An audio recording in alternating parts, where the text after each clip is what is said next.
Good morning everyone. पिछले class में हम लोगों ने पदार्थ के भौतिक अवस्था में परिवर्तन का अध्ययन किए थे, जैसे कि गलना, जमना, उबलना, इन सब चीज़ों का अध्ययन किए थे। लेकिन ये सब घटनाएं होती कैसे हैं तो वो निर्भर करते ही है गुप्त ऊष्मा पर। वह आवश्यक न्यूनतम ऊष्मा जो किसी पदार्थ की भौतिक अवस्था को परिवर्तित कर दे लेकिन ताप में कोई परिवर्तन न हो, उसे उस पदार्थ की गुप्त ऊष्मा कहते हैं।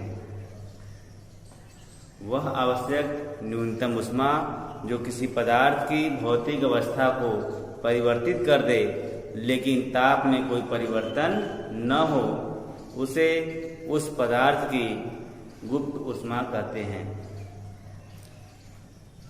गुप्त ऊष्मा में हम लोग ऊष्मा देते हैं, ऊर्जा देते हैं, लेकिन ताप में कोई परिवर्तन नहीं होता है। क्यों? क्योंकि हम जो ऊष्मा देते हैं वह ऊष्मा पदार्थ के कणों के मध्य लगने वाले आकर्षण बल को तोड़ने में नष्ट हो जाती है, जिस कारण से ताप में कोई परिवर्तन नहीं होता है। लेकिन जब कणों के मध्य लगने वाला आकर्षण बल समाप्त हो जाता है, पदार्थ की भौतिक अवस्था बदल जाती है। अब ये जो गुप्त ऊष्मा है, ये दो प्रकार की होती है मुख्य तौर पे। एक होता है गलन की गुप्त ऊष्मा और दूसरा होती है वाष्पन की गुप्त ऊष्मा। तो यदि हम लोग समान रूप परिभाषित करें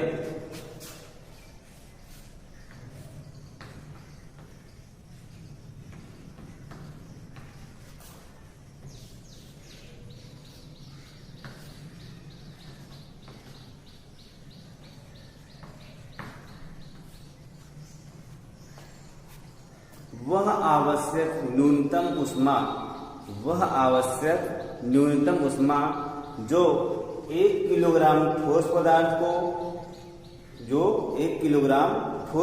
को द्रव अवस्था में परिवर्तित कर दे लेकिन ताप में कोई परिवर्तन न हो, उसे उस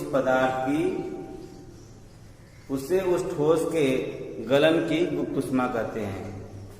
इसे देखिए, वह आवश्यक न्यूनतम ऊष्मा जो 1 किलोग्राम ठोस को द्रव अवस्था में परिवर्तित कर दे लेकिन ताप में कोई परिवर्तन न हो, उसे उस ठोस के गलन की गुप्त ऊष्मा कहते हैं। उदाहरण के लिए ये मान लीजिए एक बर्फ है, ठोस बर्फ के रूप में है और इसका टेम्परेचर है 0 डिग्री सेल्सियस। अब इस बर्फ को हम ऊष्मा दे रहे हैं और ऊष्मा देने पे ये द्रव बन जा रहा है, लेकिन टेम्परेचर अभी कितना है? 0 डिग्री सेल्सियस। टेम्परेचर में कोई परिवर्तन नहीं हो रहा है, लेकिन पदार्थ की भौतिक अवस्था बदल गई। पहले ठोस था, अब हो गया द्रव। तो जो ऊष्मा देंगे वही ऊष्मा कहलाएगी इस ठोस के गलन की गुप्त ऊष्मा। ठोस के गलन की गुप्त ऊष्मा से ताप में कोई परिवर्तन नहीं होता है, क्योंकि यह ऊष्मा ठोस के कणों के मध्य लगने वाले आकर्षण बल को तोड़ने में नष्ट हो जाती है। यही कारण है कि हम इसको ऊष्मा देते हैं, लेकिन ऊष्मा देने के बाद भी टेम्परेचर में कोई परिवर्तन नहीं होता है। अब यदि हम तुलनात्मक अध्ययन करें कि बर्फ है, ये मान लीजिए ठोस क्या है? बर्फ है और ये जल है। अब दोनों का टेम्परेचर सेम है, बर्फ का 0 डिग्री सेल्सियस और जल का भी 0 डिग्री सेल्सियस। तो दोनों में टेम्परेचर कम होने का, दोनों ही ठंडे हैं, लेकिन दोनों में कौन ज्यादा प्रभावी रूप से ठंडा कर सकता है? जल 0 डिग्री सेल्सियस या बर्फ 0 डिग्री सेल्सियस? दोनों में कौन ज्यादा ठंडा करेगा?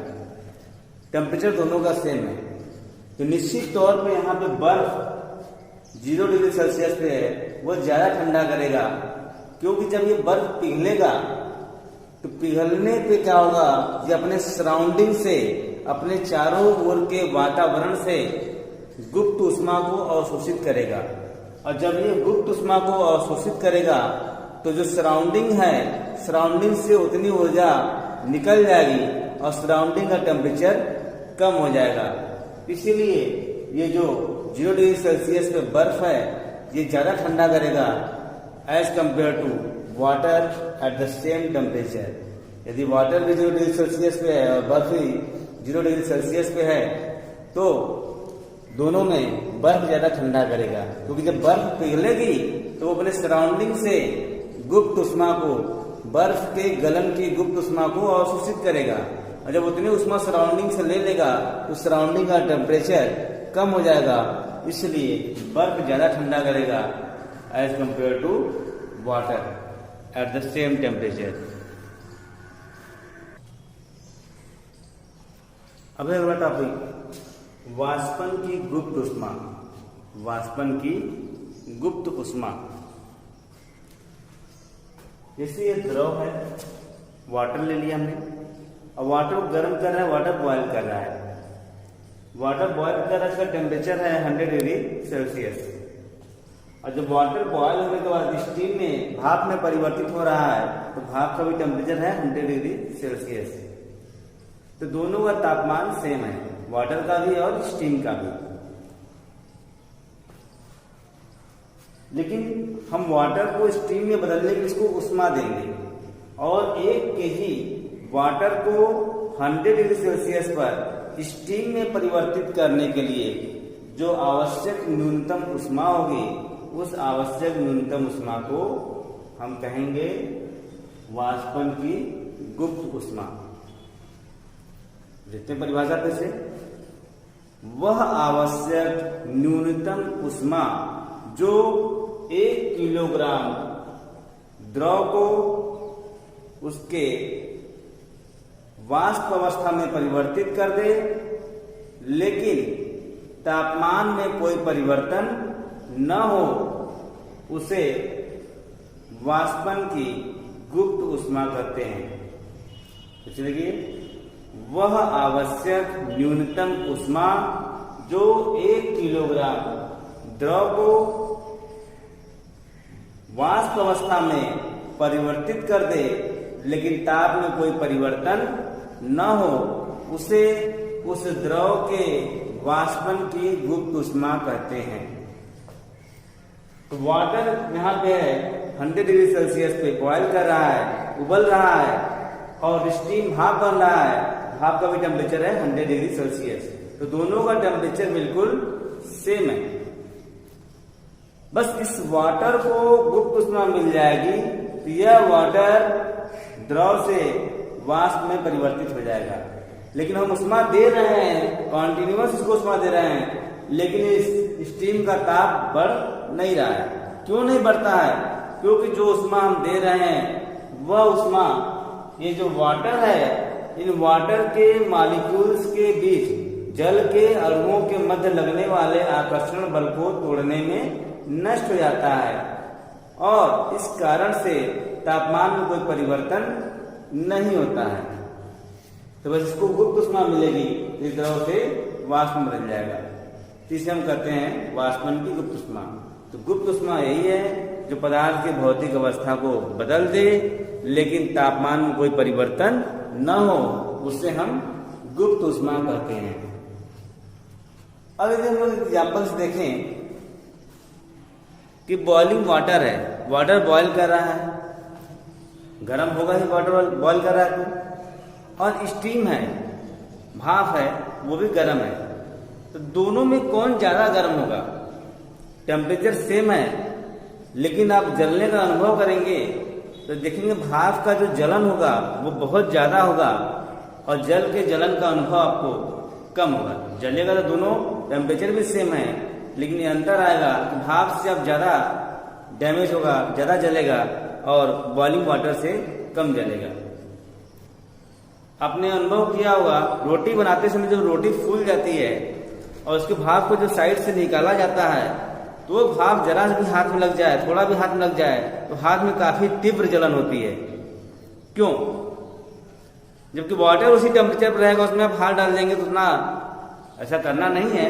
लेकिन यदि बॉइलिंग वाटर में यदि आप जलते हैं तो कम जलेंगे, और जो रोटी फूल जाती है उससे जो भाप निकलता है उसमें आप ज्यादा जल जाएंगे। कारण क्या है कि जब रोटी फूल जाती है उसको किस अवस्था में है, वाष्प की अवस्था में है। वो किस अवस्था में है, वाष्प की अवस्था में भाप है। फिर जैसे ही वो भाप के अणु आपके हाथ के संपर्क में आते हैं वो किसमें बदल जाएंगे, द्रव में। लेकिन टेम्परेचर अभी भी दोनों का सेम है, ये भी 100 है और ये भी 100 है। लेकिन जब भाप से द्रव में परिवर्तित हुआ, द्रव से भाप में जब जाएगा तो गुप्त उष्मा लेता है, और जब भाप से द्रव में आएगा तो गुप्त उष्मा देता है। जैसे भाप से द्रव में आएगा यहां से क्या निकलेगा बाहर, वाष्पन की गुप्त उष्मा। तो वाष्पन की गुप्त उष्मा से भी हाथ जलेगा, और 100 डिग्री सेल्सियस के कारण जो उष्मा है उससे भी हाथ जलेगा। तो यहाँ पे जो इम्पैक्ट होता है वो डबल हो जाता है, जिस कारण से ज्यादा हाथ जल जाता है यहाँ पे। लेकिन यदि बॉइलिंग वाटर है 100 डिग्री सेल्सियस पे, तो केवल 100 डिग्री सेल्सियस के टेम्परेचर के कारण जो उष्मा होगी उसी से हाथ जलेगा। लेकिन यदि 100 डिग्री सेल्सियस पे भाप है तो यहाँ दो कारणों से हाथ जलेगा। एक तो 100 डिग्री सेल्सियस टेम्परेचर के कारण, और दूसरा जब भाप द्रव में बदलेगा तो वहां गुप्त उष्मा बाहर निकलेगी, उस गुप्त उष्मा के कारण भी हाथ जलेगा। इसीलिए भाप से ज्यादा हाथ जलेगा as compare to boiling water at the same temperature. इसी प्रकार हम देखते हैं कि पानी है और बर्फ है, दोनों का टेम्परेचर सेम है। अब यदि पानी को गुप्त उष्मा निकाल दी जाए, टेम्परेचर सेम है दोनों का, बर्फ का भी और पानी का भी, 0 डिग्री सेल्सियस और 0 डिग्री सेल्सियस। लेकिन पानी से यदि गुप्त उष्मा निकल जाए तो पानी किसमें बदल जाएगा, ठोस में, बर्फ में। और बर्फ को फिर वही गुप्त उष्मा दे दी जाए तो वो फिर 0 डिग्री सेल्सियस वाटर में कन्वर्ट हो जाएगा। तो गुप्त उष्मा का बहुत ज्यादा रोल है। आप देखते हैं कि जब गर्मी पड़ती है, गर्मी में जब ऊपर बादल होते हैं तो उस समय हमें बहुत ज्यादा गर्मी का अनुभव होता है। कारण क्या होते हैं, जो जलवाष्प होते हैं वाष्पित होते रहते हैं और वो वायुमंडल में बाहर एस्केप नहीं कर पाते हैं, बाहर नहीं निकल पाते हैं। तो वो वाष्प हमारे चारों तरफ फैले होते हैं और वाष्प के अंदर गुप्त उष्मा होती है, और उस गुप्त उष्मा के कारण काफी ज्यादा हमें गर्मी का अनुभव होता है। इसी तरह आप यदि बारिश के मौसम में रेनकोट पहन ले तो रेनकोट के अंदर भी इसी तरह की बेचैनी का अनुभव हमें होता है। जब रेनकोट पहन लेते हैं तो हमारे शरीर से कुछ जल के अणु वाष्पित हो जाते हैं, और वाष्प के अंदर गुप्त उष्मा होती है, और गुप्त उष्मा हमारे शरीर से बाहर नहीं निकल पाती, इसलिए हमें विशेष प्रकार की गर्मी का अनुभव होता है।